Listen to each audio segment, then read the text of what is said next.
कोतवाली थाना क्षेत्र के शराफा व्यवसायी अमित कुमार उर्फ अमित शाह से लूट फिर कोतवाली थाना में हुई उनकी पिटाई से पीड़ित अमित कुमार का पूरा परिवार भयभीत एवं पुलिसिया कार्रवाई से आश्चर्यचकित है। पीड़ित अमित कुमार व उनकी पत्नी शिल्पा गुप्ता ने घटना की जानकारी एसएसपी हरप्रीत कौर से मिलकर दी और मामले की जाँच कर कोतवाली थाना अध्यक्ष पर कार्रवाई करने की मांग की। शराफा व्यवसायी अमित कुमार व उनकी पत्नी शिल्पा गुप्ता ने एसएसपी को बताया कि बीते 22 अक्टूबर धनतेरस के दिन रमना गौरिया मठ स्थित अपने आवास से करीब 27,92,000 रुपए की जेवरात लेकर पंदिड़मा स्थित अपनी दुकान जा रहे थे। रास्ते में टावर चौक सराफा बाजार के पास एक ज्वेलर्स से जुड़े कुछ लोगों ने अमित कुमार के हाथ से जेवरात के बैग को छीन लिया और व्यापार नहीं करने व जान से मारने की धमकी दी है। शिल्पा गुप्ता का कहना है कि 22 अक्टूबर को घटना के सीसीटीवी फुटेज के साथ कोतवाली थाना को आवेदन दिया गया था, लेकिन प्राथमिकी नहीं ली गई। उसने बताया कि कोतवाली पुलिस ने छीने गए जेवरात को पुलिस ने बरामद कराकर सौंप दिए हैं, लेकिन एवज में 2 लाख की मांग की गई। शिल्पा गुप्ता ने बताया कि 60,000 रुपए तुरंत दे दिए गए। शेष अगले दिन 1.5 लाख रुपए के लिए कोतवाली बुलाया गया, जहां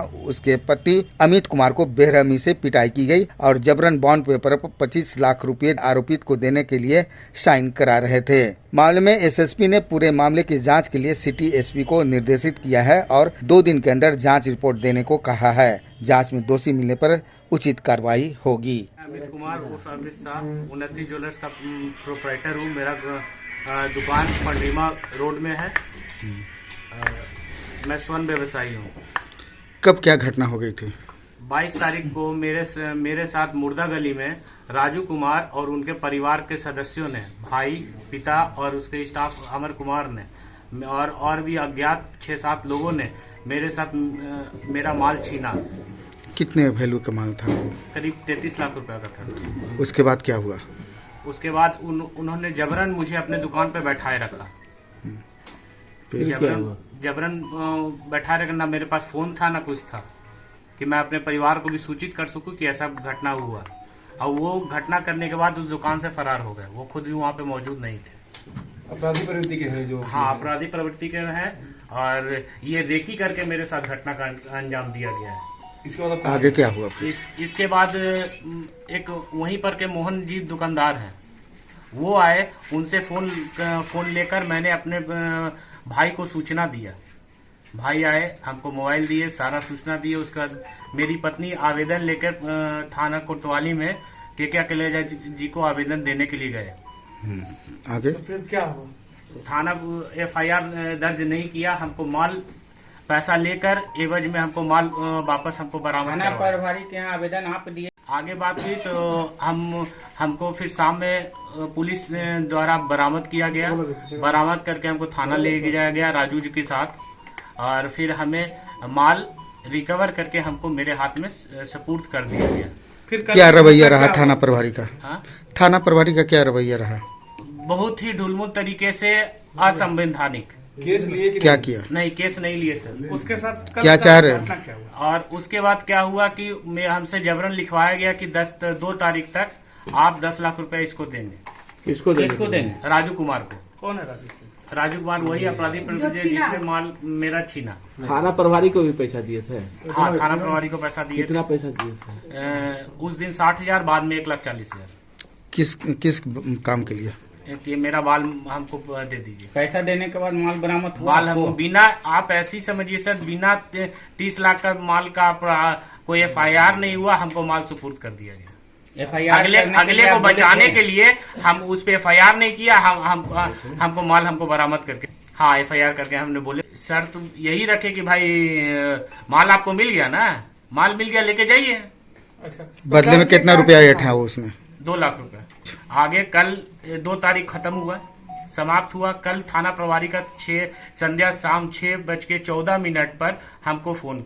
फिर थाना जब मैं गया, मैं उसके पहले मैंने ऋषि जी को फोन किया कि सर हमको थाना से ऐसा फोन आ रहा है। थाना पहुंचने के बाद आपके साथ क्या और हुआ? जब गए तो बिल्कुल ही उनका सोच व्यवहार एकदम ऐसे किए कि जैसे हम कोई अपराधी हैं। हमसे अपराधियों जैसा सुलूक हुआ। मेरा मोबाइल उनके द्वारा छीन लिया गया। मोबाइल छीन के हमको ऊपर वाले कमरे में ले जाया गया। गन पॉइंट पर 4-5 हवलदार थे। एक के हाथ में गन पॉइंट था। लाठी मंगाया गया। उस लाठी के बाद बोला कि तुमने अगले से 25 लाख रुपया लिया है। 25 लाख रुपया तुम अब उसको दोगे और ये कागज पर लिखो, तुम लिखोगे कैसे नहीं। उसके बाद उन्होंने मुझ पे हाथ से, घूसों से और लाठी से प्रहार किया। लाठी का मेरे गुप्त अंग में भी प्रहार किया गया, जिसका साफ चोट आप मेरे गुप्त अंग में देख सकते हैं। हम लोग का जब सामान छीन लिया गया, तब हम लोग को जब सूचना मिला कि सामान छीन लिया गया है, तो फिर हम गए थाना, वहां पे एप्लीकेशन लिख करके दिए। तो उस एप्लीकेशन लिख करके दिए, उसके बाद हम लोग ऊपर वाला रूम में ले जाकर के बातचीत किया गया। उसके बाद पैसा मांगा गया। फिर हम लोग जब पैसा दिए, उसके बाद फिर शाम एक हम लोग के साथ थे ऋषि लोहानी जी, तो वही सब देख रहे थे, तो वही जाके बात किए और फिर 60,000 रुपया, उस समय हम लोग के पास पैसा भी नहीं था। फिर मांग करके कहीं से इंतजाम करके हम लोग पैसा दिए उसको 60,000 रुपया। फिर तब वो फिर गाड़ी भेजकर वो जो आदमी चोरी किया था उसको और इनको साथ में लेकर के आया। और उसके बाद ऐसा व्यवहार मतलब इनसे किया जा रहा है जैसे कि गुनाह इन्हीं का है। पैसा का कौन मांग किया था, किनके द्वारा मांगा गया था, किनको? जो थाना, जो वहाँ पुलिस था, थाना प्रभारी, वो पैसा मांगे। ऊपर कमरा में ले जाके बात किए, वहाँ पे पैसा मांगे, वहाँ पैसा दिया गया। कितना का डिमांड किया गया था? 2 लाख रुपए का डिमांड किया गया था। तो उस समय हम लोग के पास उतना पैसा नहीं था, 60,000 का इंतजाम हो पाया, तो 60,000 रुपया हम लोग वहाँ पे दिए उस समय उनको। उसके बाद फिर शाम में माल दे दिया गया और एक कागज पे लिखवाया गया कि 10 लाख रुपया जो छीना है उसको देना है हम लोग को। उसके एवज में हम लोग को माल दिया जा रहा है 30 लाख का। कल क्या घटना हुई है? तो कल शाम में फोन आया तो ये गए, तो वहाँ पे इनके साथ बदसलूकी किया गया। वहाँ पे ले जाकर के मारपीट किया गया और जबरन बोल रहा था कि लिखो गन पॉइंट पर कि 25 लाख रुपए हम तुमको देंगे।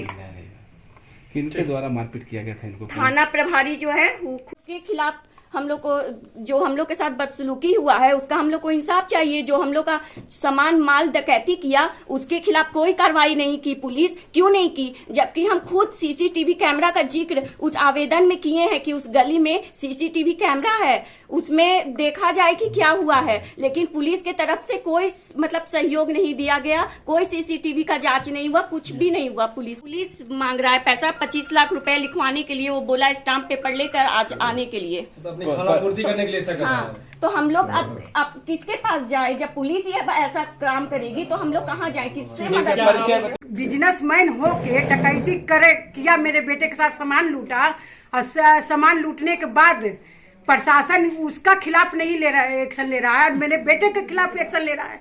क्यों ले रहा है? ऐसा प्रशासन, ऐसा प्रभारी किस काम का? क्योंकि उसको तुरंत सस्पेंड किया जाए। मेरे सामने आवे तो हम जूता चप्पल से उसको मारेंगे। क्या काम करते हैं आपके बेटे? मेरे बेटे करता है सोने का काम करता है, जेवर का काम करता है। और उसके बाद कल फोन करके उसको बुला के टॉर्चर किया गया, मारा गया। हमको तो पता नहीं था, तो हम कल तो प्रभारी को उसके सामने मारते, देखते कि क्या करता है। लेडीज कमजोर नहीं है, हम अपने बच्चे को हर जगह से लड़ने के लिए सिखाए हैं।